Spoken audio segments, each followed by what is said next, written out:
ಓಂ ನಮಸ್ತೆ. ಈ ಸಂಚಿಕೆಯಲ್ಲಿ ನಾನು ಯುಗಾದಿಯ ಫಲ, ಕುಂಭರಾಶಿಯವರಿಗೆ ಹೇಗಿರುತ್ತೆ ಯುಗಾದಿ ಫಲ ಎಂಬುದರ ಬಗ್ಗೆ ಮಾತಾಡ್ತಾ ಇದ್ದೀನಿ. ಮೊದಲನೇದಾಗಿ ಕುಂಭರಾಶಿಯವರಿಗೆ ಪ್ರಸಕ್ತದ ಸ್ಥಿತಿ ನಾವು ಗಮನಿಸಿದಾಗ, ಕುಂಭರಾಶಿಯಲ್ಲೇ ರಾಹು ಇದ್ದಾನೆ, 2ನೇ ಮನೆಯಲ್ಲಿ ಶನಿ, 5ನೇ ಮನೆಯಲ್ಲಿ ಗುರು, 7ನೇ ಮನೆಯಲ್ಲಿ ಕೇತು ಇದ್ದಾನೆ. ನಂತರ ವರ್ಷದಲ್ಲಿ ಗುರು 6ನೇ ಮನೆಗೆ ಬಂದು ಮತ್ತೆ 7ನೇ ಮನೆಗೆ ಬರ್ತಾನೆ, ಮತ್ತೆ 6ನೇ ಮನೆಗೆ ಬರ್ತಾ ಇದ್ದಾನೆ. ಆದರೆ ರಾಹು ಮತ್ತು ಕೇತು, ರಾಹು 12ನೇ ಮನೆಗೆ ಹೋಗಿ ಕೇತು 6ನೇ ಮನೆಗೆ ಬರ್ತಾ ಇದ್ದಾನೆ, ಶನಿ 2ನೇ ಮನೆಯಲ್ಲೇ ಇರ್ತಾನೆ. ಅಂದರೆ ಇದನ್ನು ಒಟ್ಟಾರೆಯಾಗಿ ನಾವು ಗಮನಿಸಿದಾಗ ಕುಂಭರಾಶಿಯವರಿಗೆ ಮೊದಲನೆಯದಾಗಿ ಧನಿಷ್ಠ ನಕ್ಷತ್ರ 3 ಮತ್ತು 4ನೇ ಪಾದ, ಶತಭಿಷ ನಕ್ಷತ್ರ, ಪೂರ್ವಭಾದ ನಕ್ಷತ್ರ 1, 2, 3 ಪಾದಗಳು ಕುಂಭರಾಶಿಯಲ್ಲಿ ಬರುತ್ತೆ. ಇವರಿಗೆ ಶುಭಪ್ರದವಾದ ದಿನಗಳೆಂದರೆ ಬುಧವಾರ, ಶುಕ್ರವಾರ ಮತ್ತು ಶನಿವಾರ. ಶುಭಕರವಾದ ಬಣ್ಣಗಳೆಂದರೆ ಹಳದಿ, ನೀಲಿ ಮತ್ತು ಹಸಿರು. ಶುಭಪ್ರದವಾದ ಸಂಖ್ಯೆಗಳೆಂದರೆ 4, 5, 6, 8. ಶುಭಪ್ರದವಾದ ದಿಕ್ಕಂದರೆ ಪಶ್ಚಿಮ ದಿಕ್ಕು. ಒಟ್ಟಾರೆಯಾಗಿ ನಾವು ಕುಂಭರಾಶಿಯವರು ಗಮನಿಸಿದಾಗ ಇವರಿಗೆ ಸಾಡೆ ಸಾತಿ ನಡೆಯುವುದರಿಂದ ಕೆಲವು ಬದಲಾವಣೆಗಳು, ಅಂದರೆ ವೃಥಾ ಪ್ರಯಾಣ ಮಾಡೋದಾಗ್ಬೋದು, ಅಥವಾ ದುಡ್ಡು ಖರ್ಚಾಗೋದಿರ್ಬೋದು, ಮನಸ್ತಾಪಗಳು ಮನೆಯವರ ಜೊತೆಗೆ ಅಥವಾ ಸ್ನೇಹಿತರ ಜೊತೆಗೆ ಇದಾಗೋದು, ಇದೆಲ್ಲವೂ ಇರುತ್ತೆ. ಸ್ವಲ್ಪ ಆರೋಗ್ಯದ ವ್ಯತ್ಯಾಸವೂ ಕೂಡ ಇರುತ್ತೆ. ಬೆನ್ನು ನೋವು ಬರೋದು, ಬ್ಯಾಕ್ ಪೈನ್ ಬರೋದು, ಇದೆಲ್ಲ ಸ್ವಲ್ಪ ಸಾಧ್ಯತೆ ಇರುತ್ತೆ ಕುಂಭರಾಶಿಯವರಿಗೆ. ಇದನ್ನು ಸೂಕ್ಷ್ಮವಾಗಿ ಗಮನಿಸಬೇಕು. ನಂತರ ಗುರು ಯಾವಾಗ 6ನೇ ಮನೆಯಲ್ಲಿ ಬರ್ತಾನೆ ಆವಾಗಿದೆ ಸ್ವಲ್ಪ, ಅಂದರೆ ಆ ವರ್ಷ ಪೂರ್ತಿ ಸಾಡೆ ಸಾತಿ ಕೂಡ ನಡೀತಿರುತ್ತೆ. ಗುರು ಕೂಡ ಶುಭಪ್ರದನಿರೋದಿಲ್ಲ.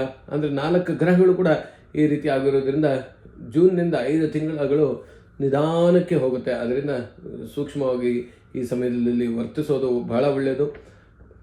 ಯಾವಾಗ ಗುರು ಸಿಂಹರಾಶಿಗೆ ಬರ್ತಾನೋ, ಅಂದರೆ ನವೆಂಬರ್, ಡಿಸೆಂಬರ್, ಜನವರಿ ಈ 3 ತಿಂಗಳು ಬಹಳ ಒಳ್ಳೆಯದಿರುತ್ತೆ. ಇವರಿಗೆ ಹಲವಾರು ಬದಲಾವಣೆಗಳನ್ನು ಇವರು ನೋಡ್ಬೋದು. ಈ ಸಮಯದಲ್ಲಿ ತೀರ್ಥಯಾತ್ರೆ ಮಾಡೋದು, ಕುಟುಂಬದವರ ಜೊತೆಗೆ ಒಳ್ಳೆಯ ಸಂಬಂಧಗಳು ಹೊಂದೋದು, ಮತ್ತು ಕುಟುಂಬದವರಿಗೆ ಜೊತೆಗೆ ಪ್ರಯಾಣ, ಅವ್ರ ಜೊತೆ ಸಿಗೋದು, ಇದನ್ನೆಲ್ಲ ನಾವು ಗುರು ಯಾವಾಗ ನವೆಂಬರ್, ಡಿಸೆಂಬರ್, ಜನವರಿ ಈ 3 ತಿಂಗಳಲ್ಲಿ ಇದನ್ನೆಲ್ಲ ಇವರು ಮಾಡಬಹುದು. ಒಟ್ಟಾರೆಯಾಗಿ ಸಾಡೆ ಸಾತಿ ನಡೀತಾ ಇದೆ. ಇದನ್ನೆಲ್ಲ ಸೂಕ್ಷ್ಮವಾಗಿ ಗಮನಿಸಬೇಕು. ಏಪ್ರಿಲ್ ಮತ್ತು ಜೂನ್ ಮಂತು ಈ ಸಮಯದಲ್ಲಿ ಬಹಳ ಸ್ವಲ್ಪ ಹುಷಾರಾಗಿರಬೇಕು ಇವರು.